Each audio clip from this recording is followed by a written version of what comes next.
Spring is finally here, and Lowe's has all the great deals to help you bring your home and garden back into bloom.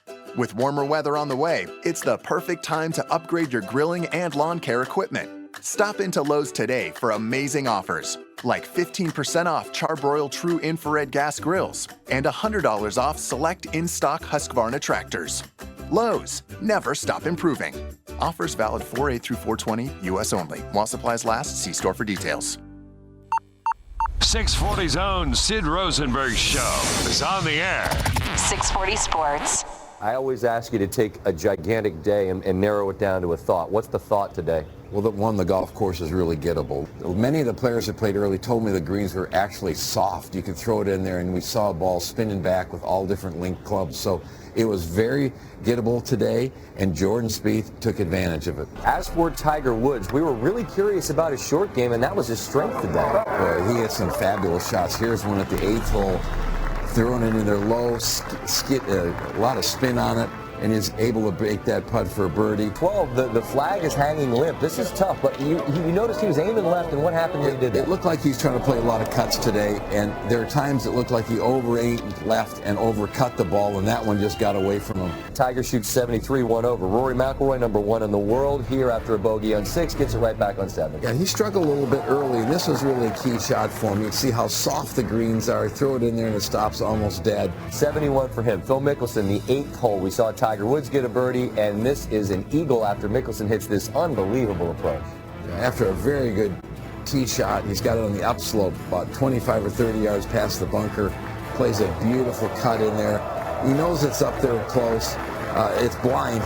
It may be on the green is what he's thinking. He has no idea it's a foot from the hole. He shoots 72 under. Bubba Watson on this. Ball hits the putter face. He knows he's hit it 8 feet by the hole, and it just slams in the middle. So that's when you know you've actually stolen one or maybe even 2. He shot 71. Story of the day, this man, the guy you picked to win. You picked him to shoot 10 under. He tried to do it today. 5 under through 10 on the 12th. This is perfect. Well, he is in such good rhythm. It doesn't look like he's overswinging on any shot out there, and he just hits another laser right at the hole. Ball stops dead again. And he's burying every single putt that he gets a look at. 13 was a great example of that maturity. Didn't go for it in 2, lays up to the perfect yardage, and hits it the perfect yardage. But we talked early in the week, why can he win here? He's the best wedge player in the game, and he's an unbelievable putter, and he showed it today. 7 under through 13. Actually bogeyed a par 5 because he flew the 15th green and then finishes with style. A birdie on 18. He's the youngest Masters leader after the first round ever with 64.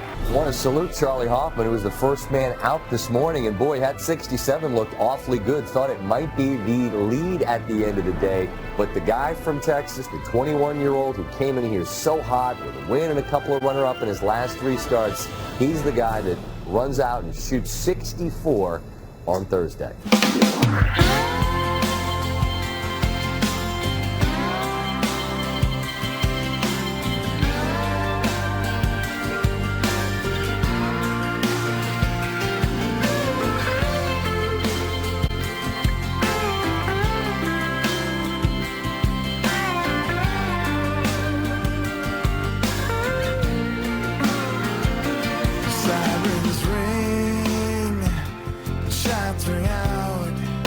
God, I'm so tired of the Tiger Woods stuff. And I love Tiger. Believe me, I love him. But I said a long time ago he was never going to win again. And my fat, stupid friend Chris Gensky, who can't pick a head-to-head golf thing for his life, doesn't shut up. And then I got to hear about Tiger. He's 9 back. He hasn't won an event in a decade. Enough already. And I love him. I want him to win, but he's not going to win. Stop wasting our time. Talk about Justin Rose.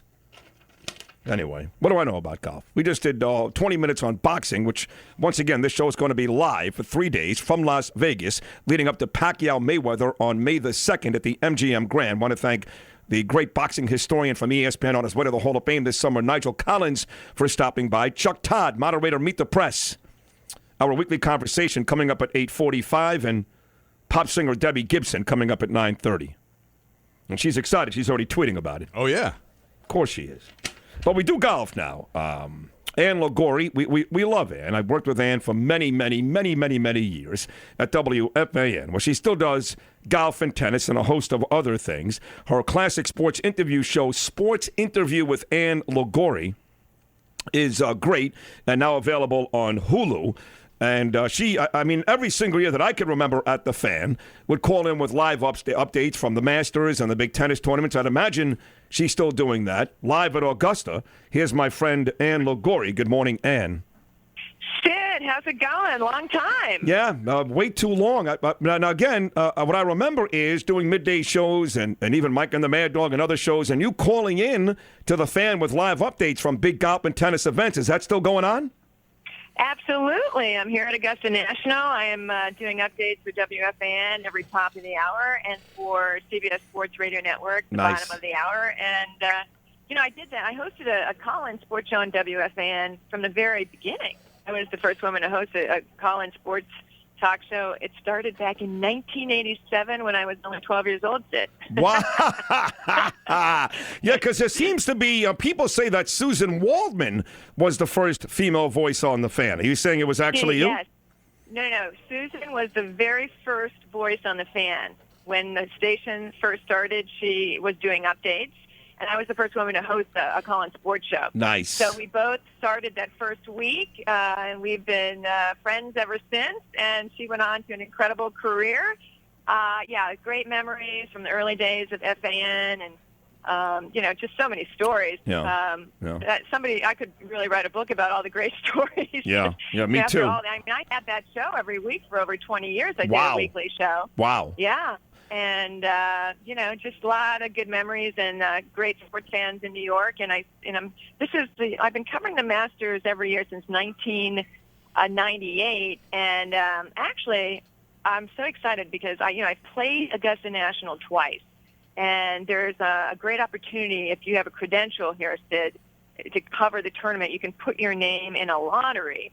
And if you're lucky enough to get picked, they pick about 40 to 50 people. I don't know. There might be over 500 people who put their name in. So you really have to get lucky. But the first time I covered it, I got picked to play. Wow. And then after you play it, you have to wait 7 years before you put your name back in the lottery to perhaps get chosen again. And so I got picked again to play years later. And so now, 7 years have elapsed, and I can put my name back in the lottery. So I brought my clubs.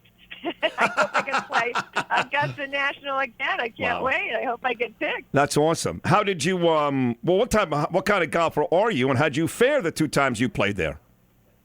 Well, I have an 11 index. I'm a decent golfer, but I play in a lot of celebrity charity tournaments. I absolutely love it. But here it doesn't matter. You just lose all sight of your abilities when you're playing, especially for the first time. It's just you're just so taken with the whole experience, and just I had a great time with the caddy. It was just so many great stories, and you just want to take pictures, and you just the score really is meaningless. No, right. At least the first couple times you play it, and then hopefully if I get picked on Monday, I'll think more about playing well and less about taking pictures. What's your home course? You live in Jersey, by like Paramus or something, or Oradell? Where are you? No, I'm on the east end of Long Island. I'm in the Hamptons. I lived in the city for many, many years. I'm from Ohio originally, but my home course is Hampton Hills in West Hampton. But I get to play, the most incredible courses out there. I mean, the east end of Long Island is golf paradise. Yes. Between May and October, Shinnecock and Maidstone and National, and I have my charity event coming up at Friar's Head on May 18th. The Ann Liguori Foundation, we raised money for cancer research and cancer prevention, and it's our 17th year. And Friar's Head is Ben Crenshaw, Bill Core designed a masterpiece, ranked very high nationally, and I'm just delighted that they're hosting our tournament this year. That's awesome. No, that's awesome. Great golf out there, Sid. I don't know. You're a golfer, right? No, I'm terrible. I actually, I really am terrible. I used to go out with Don, with Imus. We used to do the Stephen A. Cox charity classic. I remember that. Yes, and we did it in. Remember when Imus had those cowboy boots with spikes on them? Yes, of course, and he used to wear those on the golf course like an idiot. But we used to play in Bernardsville down in Jersey. Gorgeous. I mean, a gorgeous course there. And, that's when Francesa would talk a big game and go out there, and he stunk. And Phil Simms would talk a big game, and he stunk. And, in fact, Imus one year actually off the tee shot, he swung like it was Mickey Mantle at Yankee Stadium. The ball literally went about 4 feet and struck a lady right in the face. And there was talk of lawsuits, and he wasn't going to play again. Every year was a different disaster at the Imus Golf Classic. Every year. Oh, my gosh. Well, it's a very humbling sport. I mean, the greatest athletes in the world are humbled by golf. So I don't, Imus isn't really a golfer, right? No, but no. He does a lot of good things for charity. Let's just leave it at that. Yeah, I wouldn't put Don Imus up there as one of the great golfers. No, but I would put Tiger. And, Tiger announced, I should say, last week that he's coming back. And we know that he's won this thing 4 times. Who could forget the first one? And the last one he won was 2005. It's a decade ago already. And I understand the impact that he's made on the sport, not just as a player, but even transcending that. He shot a 1 over yesterday. He's 9 back of Spieth. He's got no chance of winning this tournament. I want him to win. I love the guy. I do. I'm one of the guys that admits I love him, but it's enough already. Don't you think he's got to do something to kind of get back in the good graces? This Tiger coverage, when does it stop? Well, he certainly, provides the buzz whenever he's at an event. And, he hasn't played in 9 weeks. I mean, he pulled out of that tournament at Torrey Pines because of a stiff back and obviously the chipping woes. And so we expected him to be rusty this time around. And, I saw him Tuesday during the press conference here, and he was the happiest, most relaxed I've seen him in ages. And, he was here with his kids. They caddied for him in the par 3 competition, his son and his daughter, and obviously his celebrated girlfriend, Lindsey Vonn, was here. So personally, he's in a very good spot. And, from where he was as far as his game goes earlier this year, he was much more confident. He said that he had fixed the issues with his chipping. He would practice from sunup to sundown, and that all was well. And, what we saw yesterday, Sid, was his wedges were good. His wedge game was sharp. I mean, he has been practicing. He had a scrambling +1, I'll call it. He didn't play badly. But keep in mind, he hasn't played. So how do you become tournament top if you don't play tournaments? And hopefully, he'll just get stronger and stronger. But, you're not going to see the Tiger of old. You just have to get over it, right? Yeah. I mean, Paul Azinger said it best when he was quoted as saying, with Tiger, what we're looking for now are flashes of brilliance. We're looking for reminders of what he used to be, not of who he is now. And I think that's a really good thought, because he's never going to be what he was. I mean, not only Ann LaGroy live from the Masters is he never going to be what he was, which is fine. I mean, listen, he's gotten older. The guy's nearing 40. He's had an immense amount of injuries and personal stuff going on. But can we stop now with the catching Nicklaus and all that stuff? That's over, right? We're not going to go there, or are we? No, I mean, it's hard to say if he'll win another major. I mean, he could. I mean, look, he's putting in the time. He's working on his game. He's gotten this new swing. He thinks down, but he just has to play. But meanwhile, with all the back issues and all the personal issues through the years, I mean, you have all these other players who have, caught up. So, it's hard to say if he's going to win another major. He could win, a couple more tournaments, and maybe he'll surprise us and win another major or two. But no, I think the conversation about catching Jack Nicklaus is not a conversation you can continue to have. Yeah, that's right over. Yeah. By the way, Tiger tees off in about 2.5 hours at 10:30 with Jamie Donaldson and Jimmy Walker. The guy, Ann, that was getting a lot of play before this was not Rory. It was, in fact, Jordan Spieth. Everybody I looked up online, I watched all these previews, I saw all the experts, and to their credit, everybody was picking Spieth, and at least one day in, he disappointed nobody. Well, that's right. I mean, Jordan Spieth was the hottest player coming into this Masters. I mean, he won an event earlier this year, came in second, lost in the playoffs. He was really, really hot. And, he just played so well here yesterday and just has that composure and that maturity well beyond his years. He's only 21. Wow. Now, he tied for second here last year. So he learned so much from that experience. In fact, last year he led by 2 shots with 11 holes to play in the final round. So he was a leader for a little bit last year, and then he ended up tying for second. So, I mean, the kid can play. He certainly can play. He has that maturity and that composure. I was saying earlier that on one of my updates that, those people the players who have led after the first round in this tournament have historically not finished strong. And I can't believe this stat, but it's true. Ben Crenshaw is the last player to have the outright lead in the first round who went on to win in 1984. Wow, really? Isn't that amazing? Yes, yeah, yes. Outright lead. So, but, I think with Spieth, basically it's very hard to continue after you have such a great first round. But I think with Spieth, he's mellow, he's calm. I think he's not, I don't anticipate his lead crumbling. Look, you never know. Nerves and everything else, it gets a little, what it is like here on the weekends. I mean, there's no greater pressure in all of golf, the players say. But, I just have a feeling that Spieth could do it this year.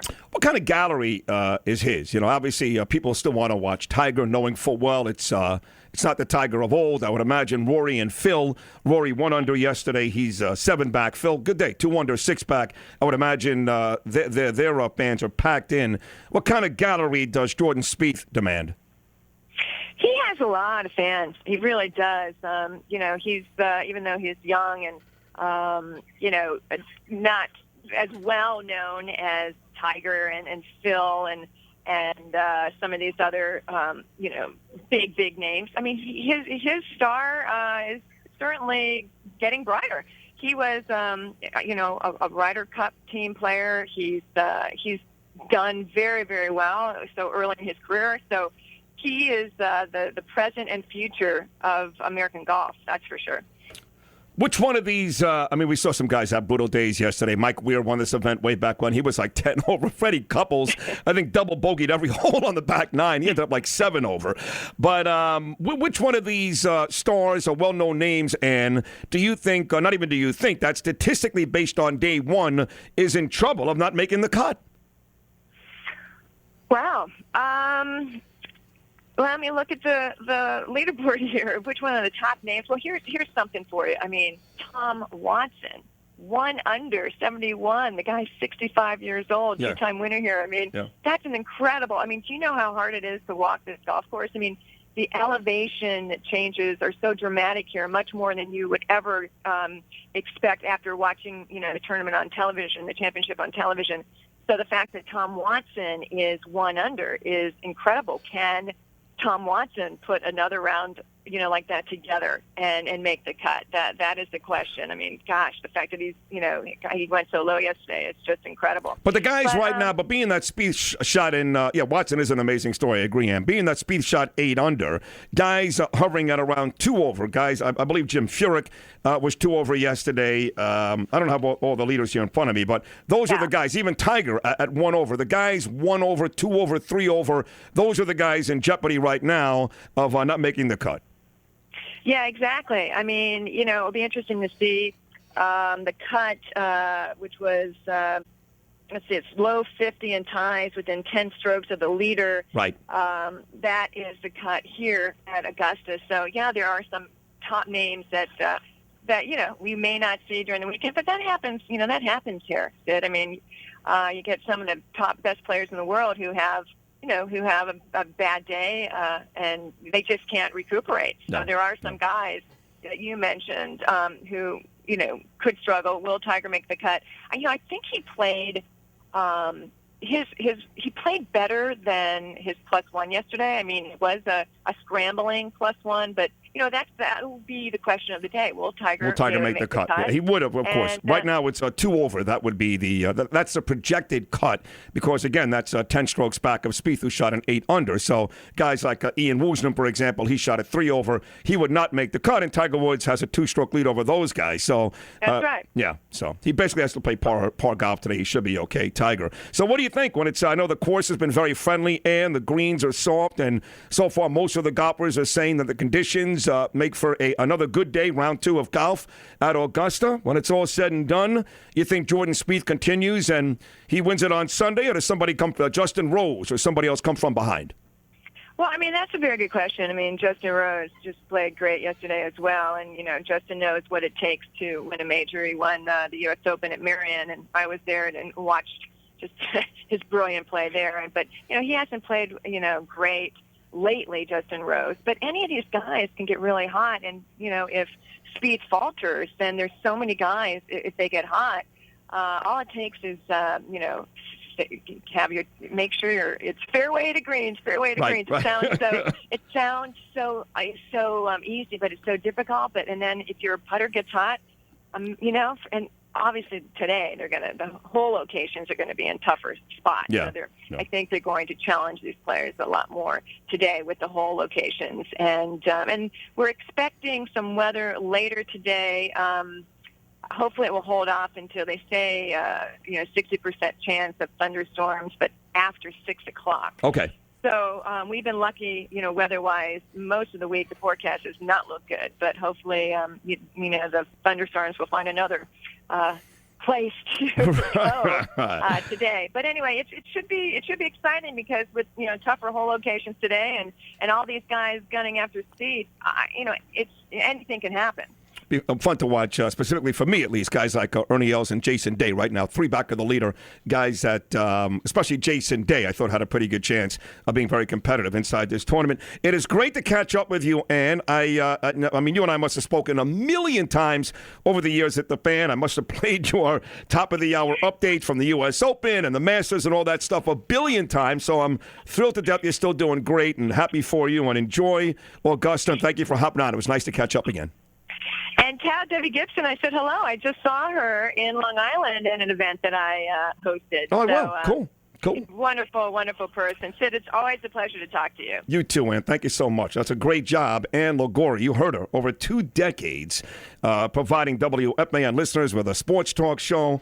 And she'll do it all. Yanks, Mets, Jets, Giants. But specifically when it comes to golf and tennis, very few people ever in our business have been better than Ann Logori. So we want to thank WFAN's Ann Logori for that live update from the Masters. Coming up in about 30 minutes, our weekly conversation with the moderator of Meet the Press, Chuck Todd, will be here. You heard Ann mention it. Pop star Debbie Gibson is back in the news with a big song and making news again. She'll be here at 9:30. All the baseball to recap and a lot more. 888-640-9385. 888-640-9385. We talked boxing. Pacquiao Mayweather with Nigel Collins. We did the Masters with Ann Logori. Now it's time to get back to phones, and we're back right after this.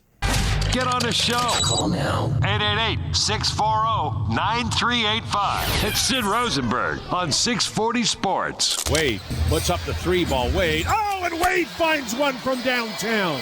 Oh, my. 19-point lead, Miami. Backdoor cut, thrown down. Taj Gibson with a 2-handed dunk. Baseline right. Timeout Heat. Miritich left elbow, rainbow 3. Good, rattled it in. Back-to-back 3 colas for Nico Miritich. Rebound, Noah, that's going to do it. Final score, 89-78 Bulls. Bulls win, Bulls win, Bulls win. What a crazy ball game. You never know. That's why you got to play a full 48. We got 3 games left. As long as you're still in it, you still give yourself an opportunity. So, we got another game on Saturday. So, we'll see what we can do. We got a good team coming in.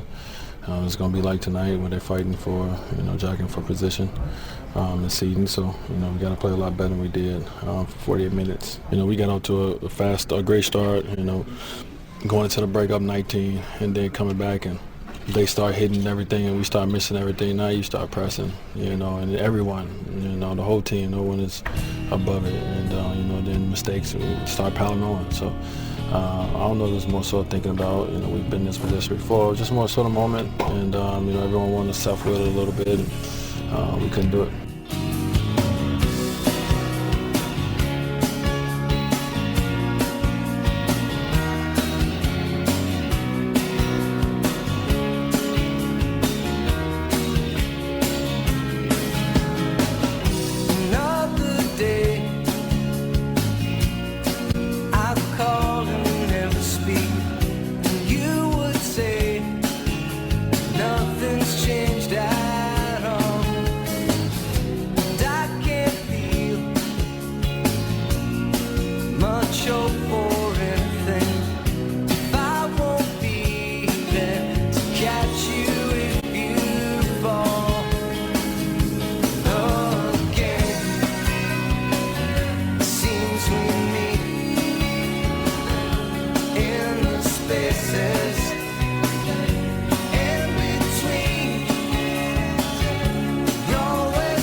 Disaster last night at the American Airlines Arena. We talked about this earlier before we spoke to Ann Liguori, which was great, live at the Masters. And even before that, the boxing historian on his way to the Hall of Fame this summer, Nigel Collins.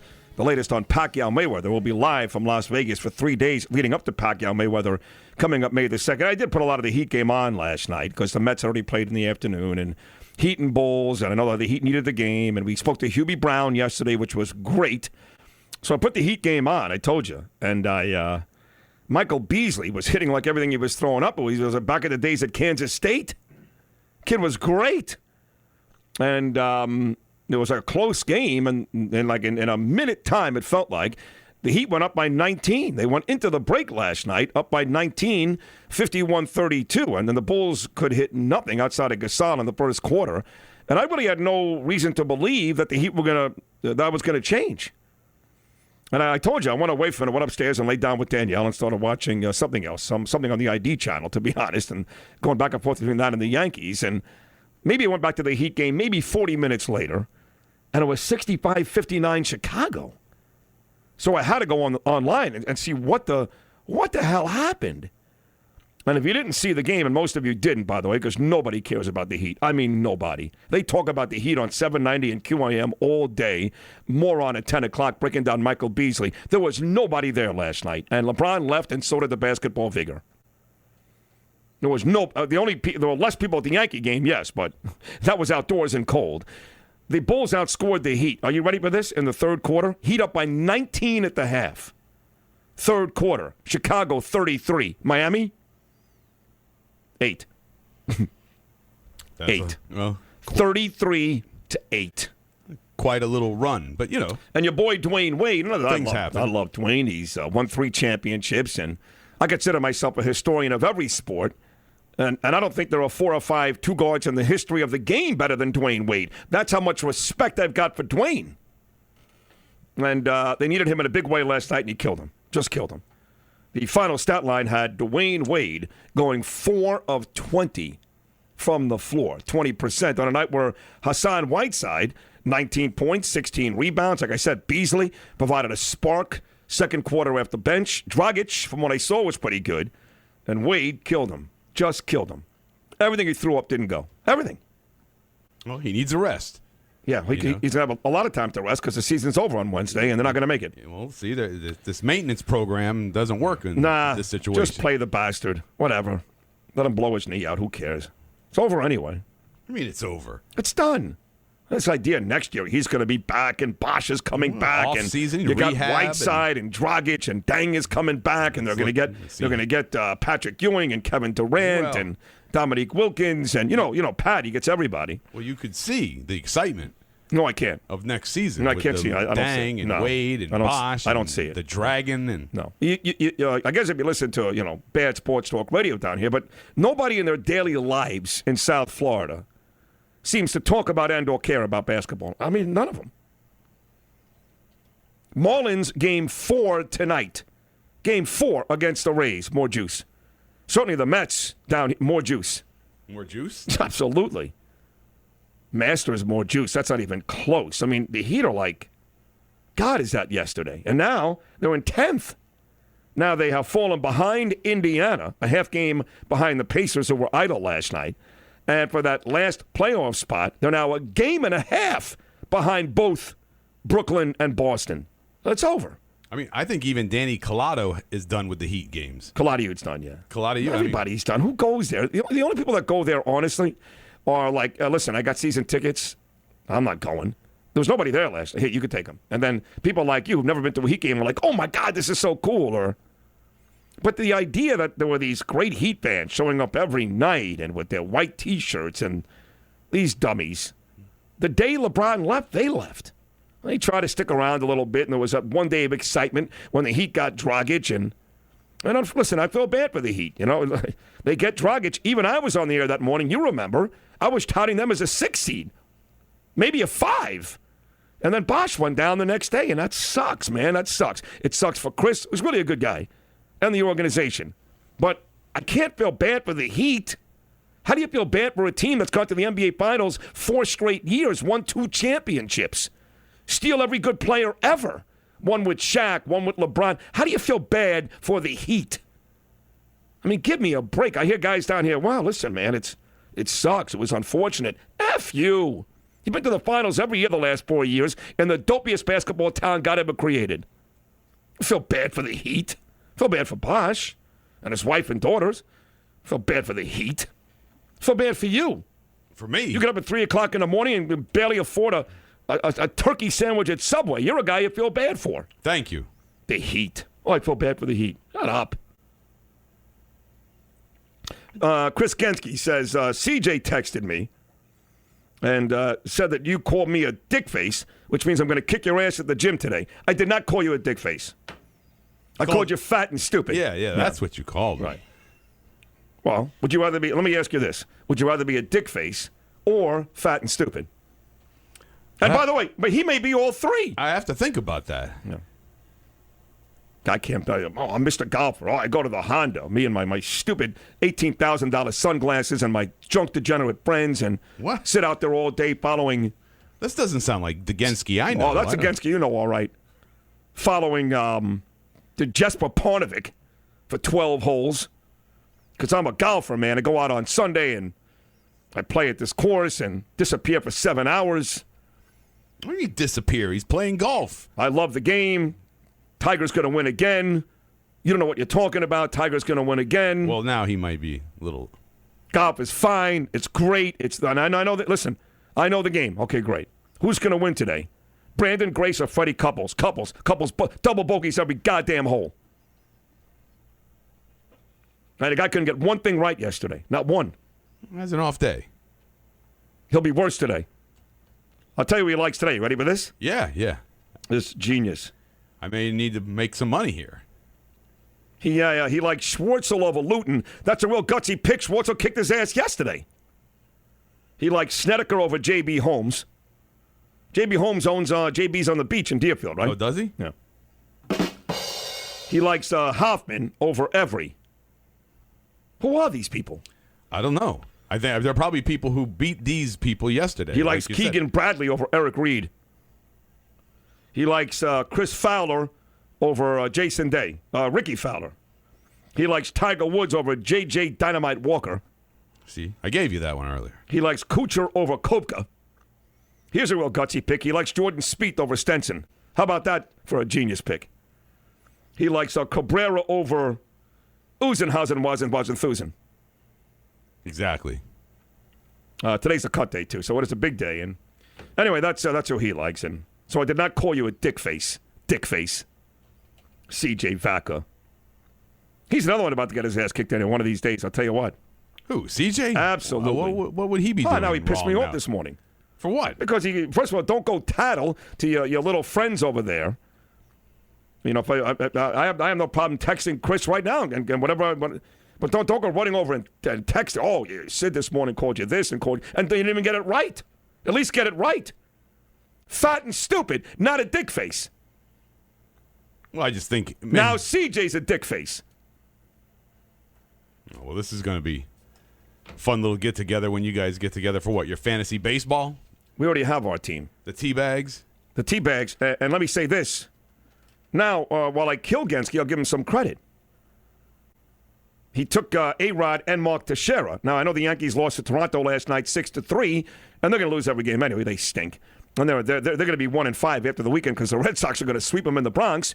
But say what you want, Gensky, showing some balls here, went out and drafted A-Rod and Teixeira, and what did they both do last night? Both of them. Hit home runs. Where's my guy John Sterling? Where is my guy every pitch, every game? Yankees and Red Sox coming up later on tonight right here on 640 Sports. Wade Miley on the mound for the Red Sox. The former Marlin Nathan Eovaldi makes a start for the Yanks. The Red Sox, they won easily again last night. An easy win in Philadelphia over the Phillies. So Boston took 2 out of 3 from the Phillies. The Yankees only took 1 out of 3 from Toronto. But to Gensky's genius, the Teabags had a big night last night. Here's the 1-0. Swung on and drilled to deep left field. That ball is high. Hit is far. It is gone. Alex Rodriguez hit it into the left field seats. It's an A-bomb from A-Rod. And the Yankees trail 5-2. Teixeira, the hitter, the 1-0. Swung on and hit in the air to left field. Collison going back to the track, to the wall. She's gone. She's gone. Oh. Mark sends that text message to the left field seats. You're on the mark, Teixeira. He homers, and the Yankees now trail 5-3. And they lose 6-3. So thanks for coming. And if you did come, not many came. Thanks for that. Everybody's in Atlanta this weekend where the undefeated Atlanta Braves, who just ran roughshod. There you go again. There you go again. There you go. It's been a while. Where they just swept your Miami Marlins. All that noise and yelling and screaming about the Marlins resulted in a sweep, first time in 14 years since the Phillies did that down here back in 2001.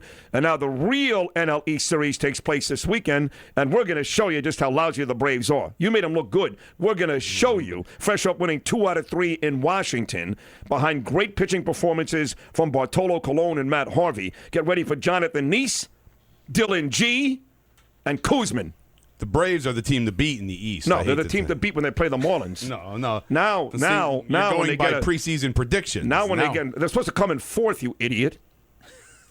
That's what the preseason predictions say. Right. And then they traded their closer. Right, they traded Craig Kimbrell, and they traded everybody right before to make themselves even worse, and they still swept the Marlins. I got to give Ian Desmond some credit, too. That guy can't catch. Holy Christ. Two games. Jesus. He makes Peter Leonard look like Brooks Robinson. He makes Pete Leonard look like Brooks Robinson. I believe my hamstring is still black and blue and killing me. Of course I believe I had to take 6 more Advil last night. My leg is still elevated. Why don't you go get it looked at? You're going to die. I look at it every single day. This time Friday, we told you to go see a doctor. For what? It's a little better. Could be a blood clot or something. There's something going on in there. Yeah. I'm not even kidding with it because now I believe it. I swear to God, I walked out to the car this morning and I was getting pins and needles in my toes. I think it's gone down now. I swear to God, I'm probably getting infected and nerve damage and. Well, it's not infected. It's not a wound here, but the nerve damage. Well, you're bleeding internally. I think you're right about the nerve damage. I swear to God. I swear to you. Well, I suggest you get it looked at. I did have a raging erection last night. I didn't have any pain at all. Well, it's from the hamstring down. Oh, that's what it is. Okay. I mean, this time next week. You've already got a lot of blood pumping down there, anyways. That's what's great. Yeah. So. I got my own Viagra working in my system right now. I'm bleeding so much in my leg that my penis has never been better. What is it? What? No, I was going to say, this time next week, you might not going to feel pins and needles. You just won't feel anything in your leg. Yeah, did you want me to die? Is that what it is? No, I want you to get yourself. I want you to see a doctor. Jesus Christ! I mean, the both of you are unbelievable. The most ungrateful. Like everything I said about C.J. Vaca and Chris Gensky goes to you guys now. Oh no! Whoa! No. Stop. Lingel's going to drive you to the hospital today himself, and get that thing checked out. No, he's actually not driving me anywhere today. You're driving me today. I'm going back towards your neighborhood. Langell did take me to Busybody a couple of days ago. Was that yesterday? No, 2 days ago. Busybody was earlier in the week. I think yesterday was a different ride. Yeah. Different ride. Yeah, different run. You're about to say it, too, like a moron. No, yesterday I took you to... As long as it isn't Monkey Joe's, I don't care where I take. Well, listen, my daughter Ava my beautiful daughter Ava celebrated her 11th birthday on Tuesday, which is kind of funny because Chuck Todd is coming on in 10 minutes. Chuck Todd is an Aries. I'm an Aries. Chuck Todd's daughter is an Aries. My daughter's an Aries. Make a long story short, she's got her birthday party coming up this weekend, and it's going to be in one of those places, too, with a bunch of kids with running noses and wipe their ass and don't wash their hands, and the parents are filthier than the kids are. Well, that's fine, because Chuck Todd won't be in the same room with us. No, but I will be, and I'm going to come back to work on Monday after another kid party.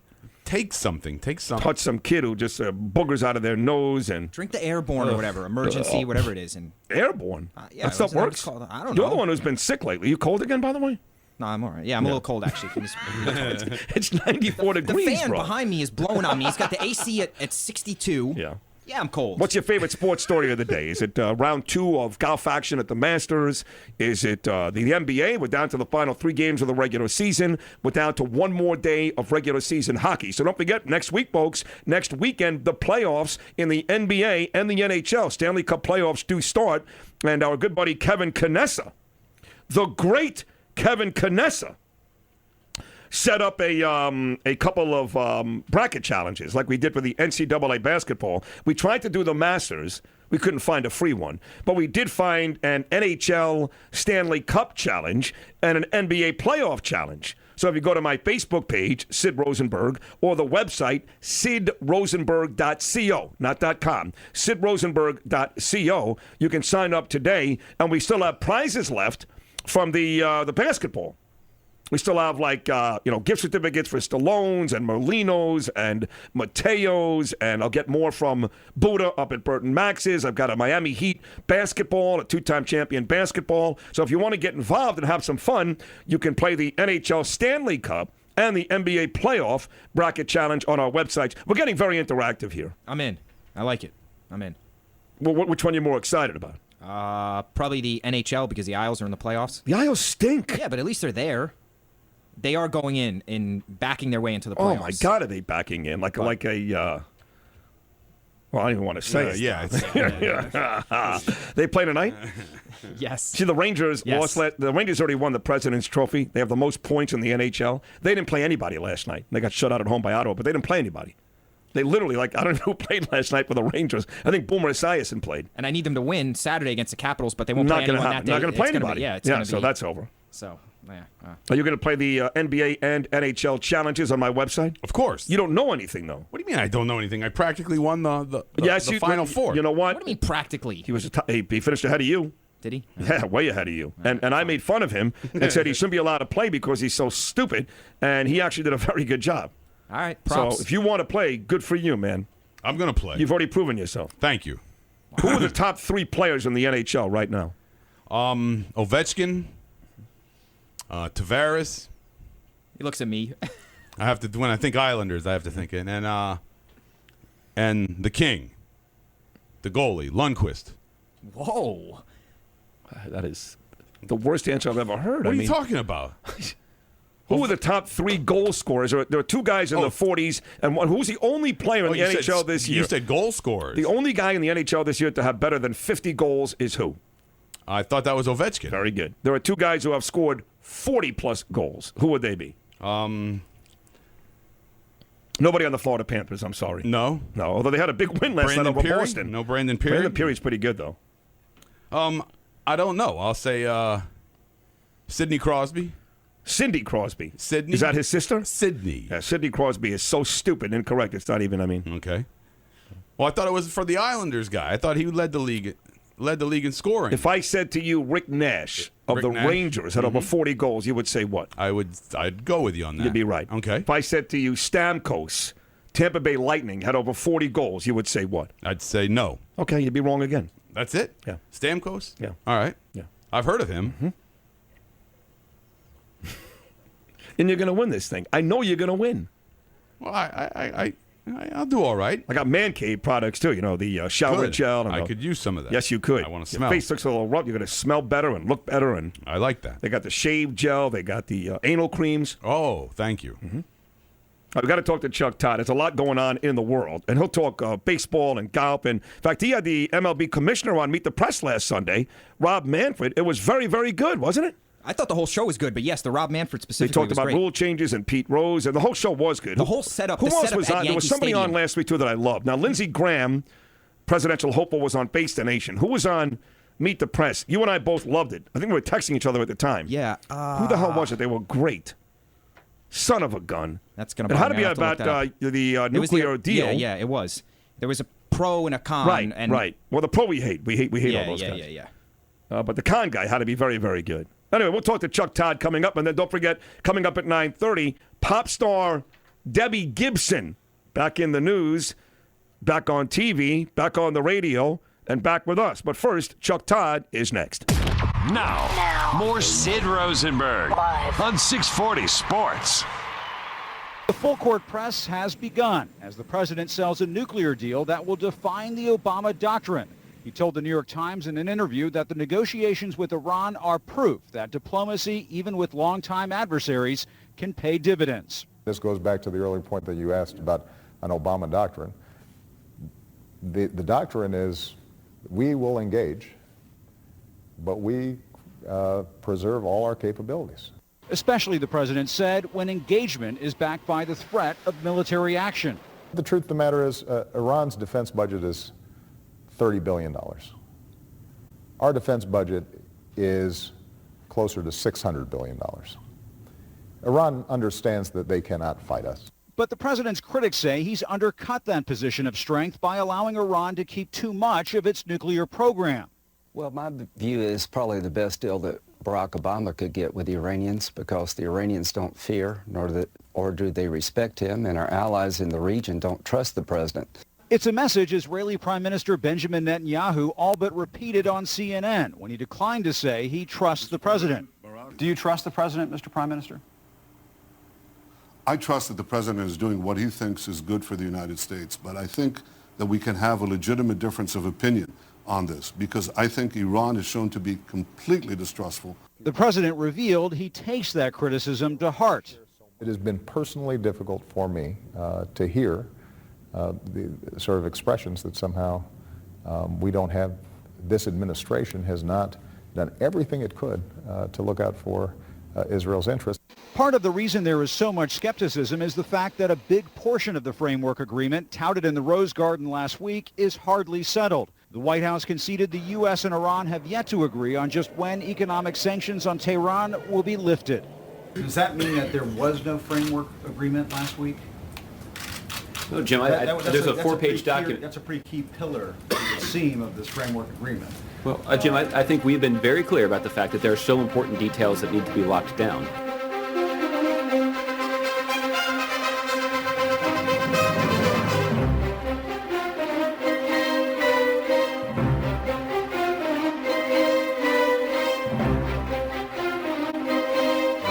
I don't know. There's like a couple of people that I really want to punch. And I'm not a violent guy. I'm a lover, not a fighter. But like I wanted to knock out John Kerry when he was sitting at that table like an MLB winter meeting in Iran. And something about Josh Earnest, I just want to kick his ass. I don't know. What is it about Josh Earnest that in earnest I want to kick his ass? That I don't know.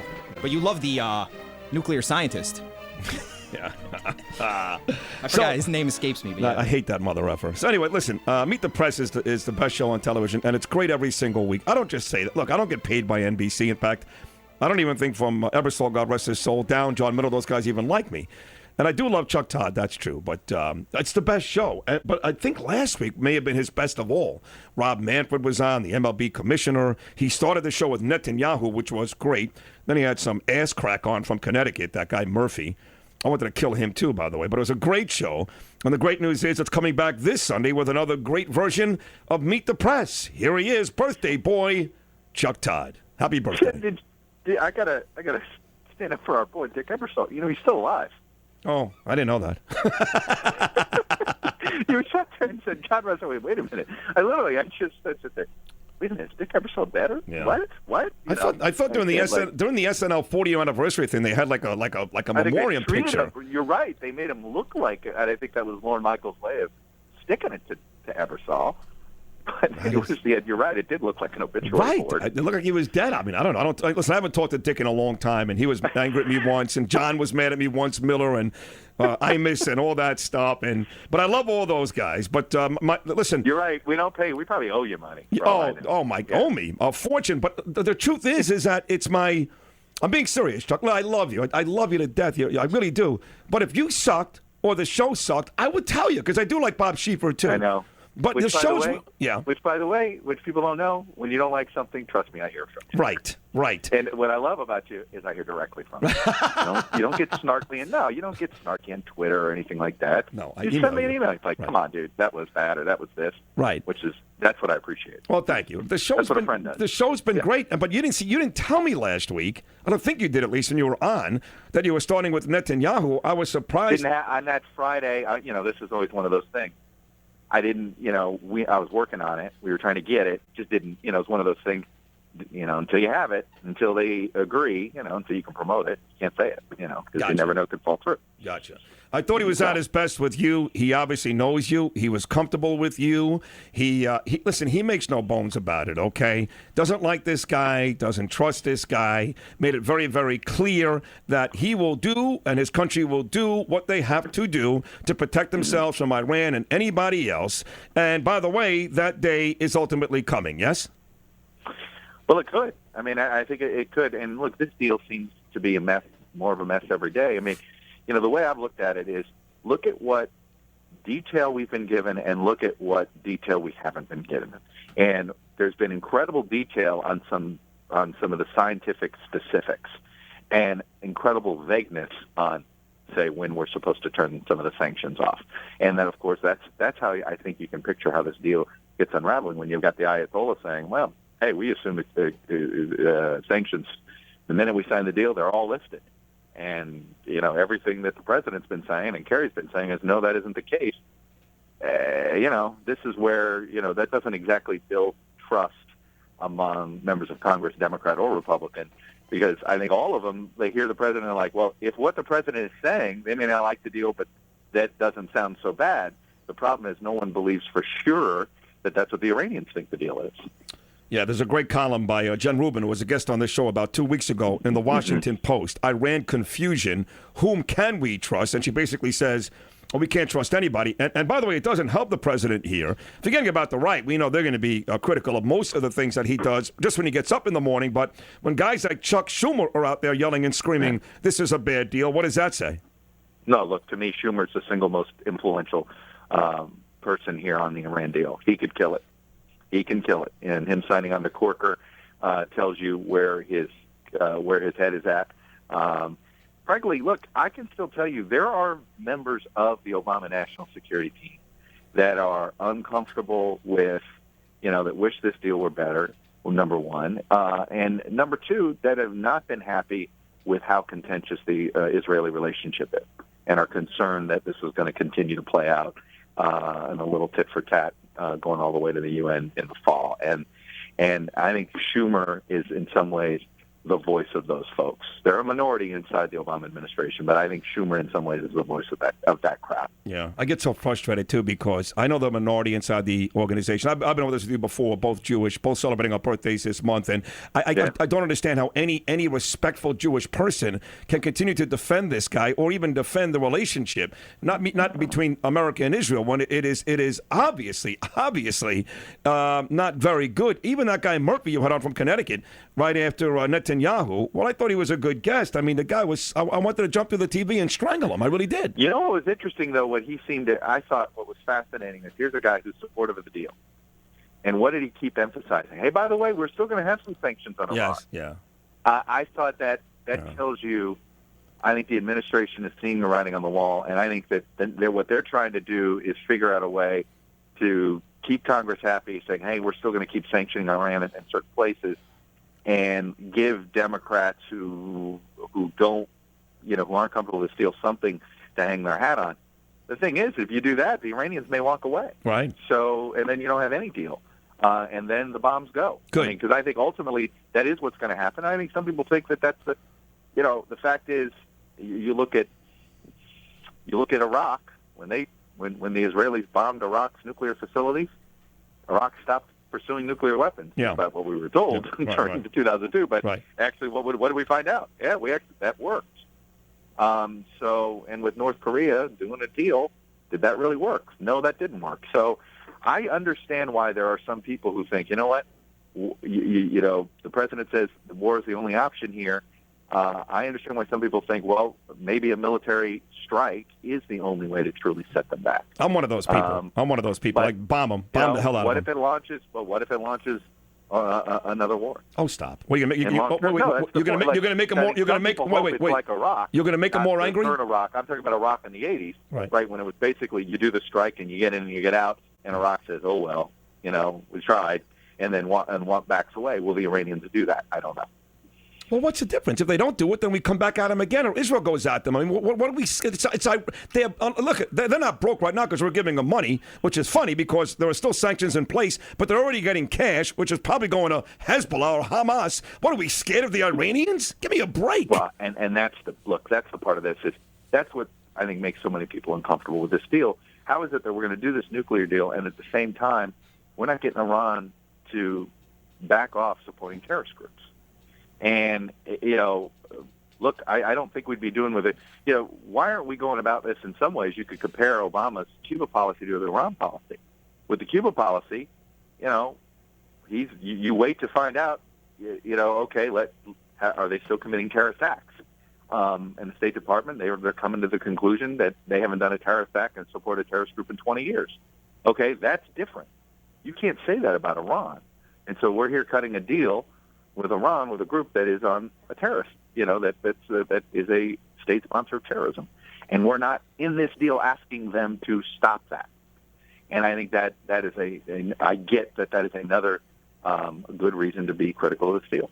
Meet the Press coming up at 9 o'clock, of course, on Sunday morning. And the moderator, my dear friend Chuck Todd, joining us, as he does each and every Friday, our marquee guest of the week here. I know that Obama... Cuba. My wife got an email. Danielle, as you know, Chuck, she runs marathons, and she got an email from one of her runners groups. They're having a marathon in Cuba, inviting Americans to, I can't even make it up. And I guess Obama's meeting with Raul Castro in Panama this weekend as we further that relationship. Your thoughts on that? Right. Well, look, I think that the big announcement is going to be taking Cuba off the state-sponsored terror list, and then, it moves that process along. But I have to say, marathon in Cuba, who wants to run a marathon in any weather that's over 75 degrees? Yeah. I mean, when is there ever a good time? I know the old Orange Bowl Marathon in Miami. They try to always have it in December, but it's usually the only good news in Miami is our marathons are flat. Right. But other than that, it's so hot.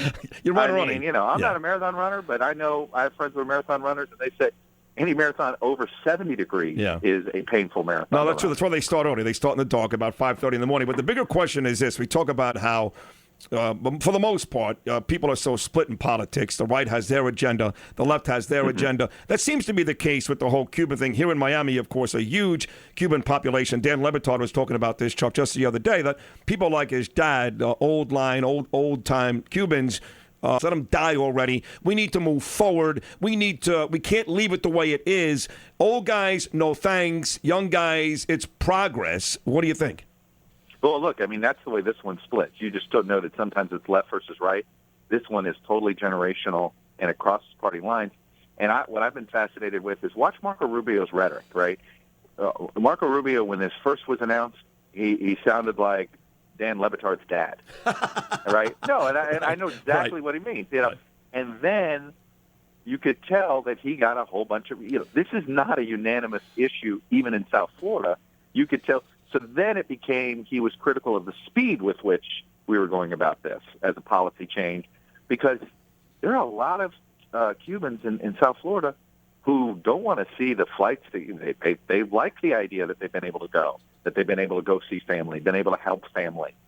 So I think there is the compassionate side of things that has split the community in a way. And look, when you've got the sugar industry guy, Fanjul, when he made the decision, he was always a big influencer in keeping the sort of the entire congressional delegation in Florida on the anti-Cuban side of things. When he's making a trade mission to Cuba to figure out, potential business opportunities, I think that tells you, the wall's been broken. You mentioned Marco Rubio. I know earlier this week, Rand Paul jumped in, and we'll get to him because the only time I actually liked Rand Paul was on your show. He's in. We know Ted Cruz is in. As far as I'm hearing, the aforementioned Marco Rubio, will be the third to jump in any time now. Is that right? He's launching Monday. But there's another candidate, somebody you may have heard of, that is going to be making it official on Sunday, and it's going to step on, I think, Marco a little bit. That's Hillary, right. yeah. And I think, whether she intended to do this to step on Marco Rubio, or if Rubio sort of, this is the risk of sort of being the third guy in. I mean, I think both Cruz and Paul have had really good launches simply because, when you go early and you do big stuff and you do it the way, they basically Cruz had a whole week to himself. Paul arguably had about 3 days to himself. That's what you want. And now Marco, is going to get stepped on by Hillary. It's just, basically his first full day as a candidate, she's going to be making her first trip to Iowa. The singular focus of the political world is going to be on how Hillary does in Iowa. And so that's a little tough for Rubio, I think he's a guy who, when the spotlight's on, it's good to him.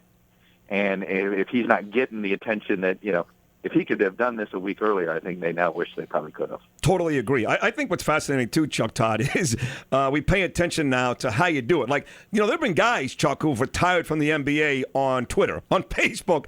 Now, my phone popped up this morning. Alert, CNN, NBC News. Hillary Clinton will be announcing she's running for president on Sunday in a video. Or this guy's going to do it on... I think that the fact that we pay attention to how they're doing it tells you how important social media is, yes? Well, yes, it does. But I have to say, I think what Cruz and Paul got right is doing the big announcement. And I think, I think the risk here for Hillary and what she's doing, I understand why they're doing the launching the way they're launching, which is sort of basically a soft launch, small events.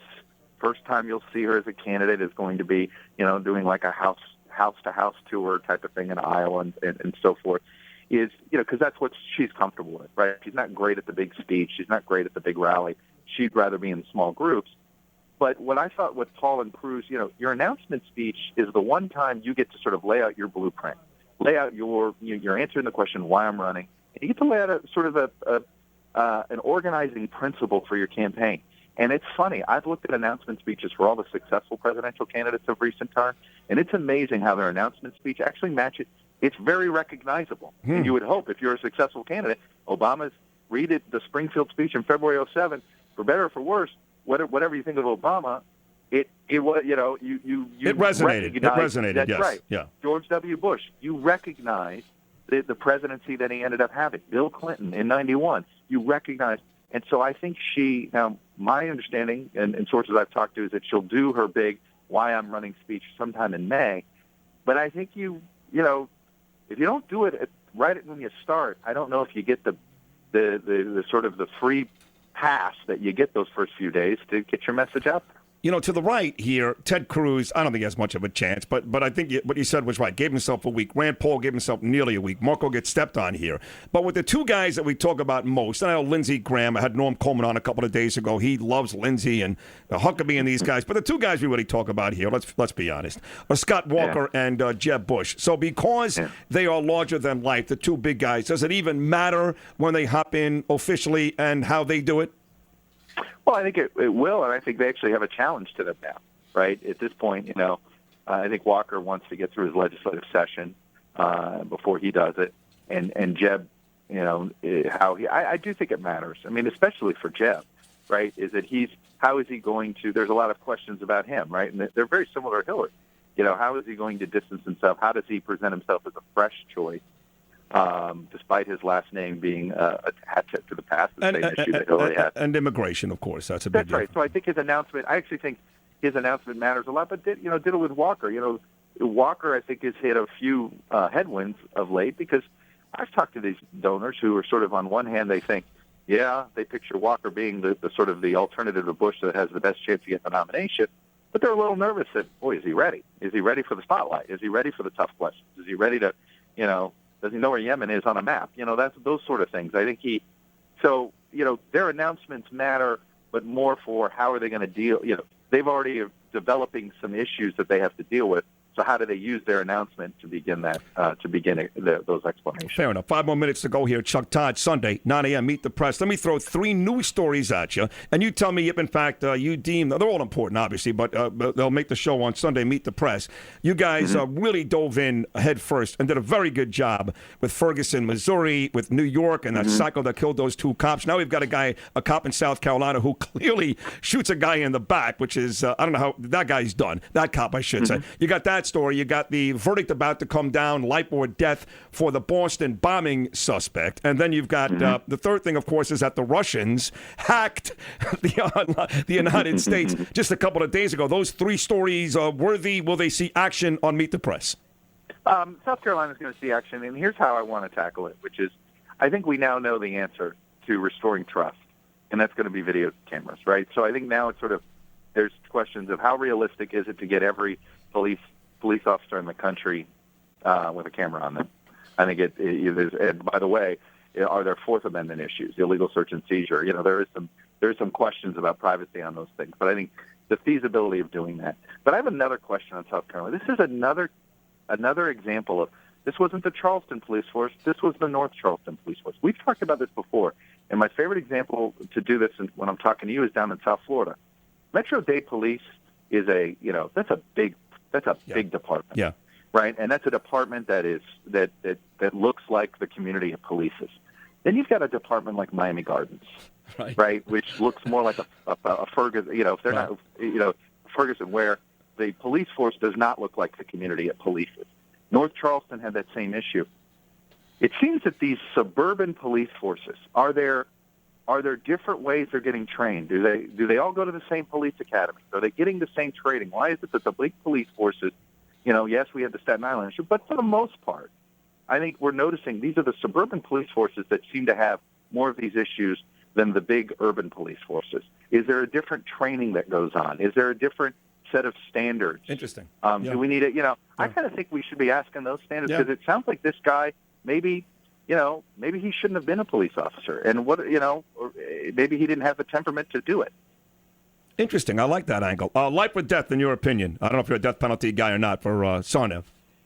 How does he not get the death penalty? I'll be shocked. I mean, this is Boston. Too. I mean, I'm sure he's going to get him. Now the question is, will it ever happen? Right. The death penalty. I think the country is moving against the death penalty overall. Right. Basically, even people. It's funny on the death penalty. It basically, people are uncomfortable with the death penalty until they know somebody who's been a victim of a heinous crime. I'm not. And everybody says to me, and there is, but you know what I mean? But you do find that. I know. No, I don't. I know. They say, and Sid, what if, God forbid, it was your father? And I'm like, listen, to say that, when you make it personal with somebody, it's a really stupid way to do it. So, of course, I'd be upset. But for the overall good, if somebody innocent has to die, this is going to sound really cruel. If somebody has to die, they have to die. I'm sorry. But I think I think it's very likely in our lifetime that the death penalty goes away in this country. What? I wouldn't be surprised. I wouldn't be surprised if within the next 25 years. I am so out of here. That even Texas and Florida. What? Where am I going to go though? If I move from America, I can't go to the Middle East. That's a mess. Europe is a complete mess. If you like the death penalty, nobody does it like Saudi Arabia. They would love my show would kick ass in Saudi Arabia, Chuck Todd. They'd love me there. Except if you say the wrong thing, they might use the death penalty against you. So be careful. Now, last one. You've had no choice here but to involve sports the last couple of weeks. You had the NCAA basketball tournament on your nerd screen. You do some cool stuff with sports. Last week, you had Rob Manfred. Let me set up a scenario for you. It's Sunday morning, okay? And you got all these stories, Hillary, Marco Rubio, USA, and Tiger Woods is 4 strokes back. How does that not make Meet the Press? Oh, well, first of all, it's on another network, so, that's an easy call. Why do I want to give CBS more ratings? Right? What do I do that for? Right. Isn't that sad, though, with golf? I mean, we're not talking about Jordan Spieth, right? Right. Yeah, it's unbelievable. He's 21 years old. It's even new to when Tiger did this at 21, we went crazy. Right.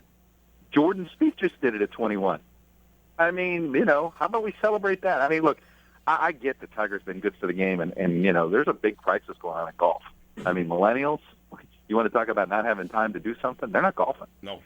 Millennials don't golf. Golf courses are about to, and look, there's no coincidence that Tiger's downfall and sort of community golfing's downfall have coincided. Yeah. It's probably not a coincidence, but golf desperately needs a new star. If they're still relying on Tiger, they got issues. Who's on Sunday? Who could we catch? Well, I'm doing Rand Paul. I'm flying out to Vegas. I'm doing the last Rand Paul interview. It's the Ricky Bobby rule. If you ain't first, then you might as well be last. So I get clean up there. Cool. So you'll have a little Rand Paul. John Kerry on. We're going to talk Cuban Iran. Nice. You'll get in there and you want to punch your TV screen. Yes. I got that for you. Yeah.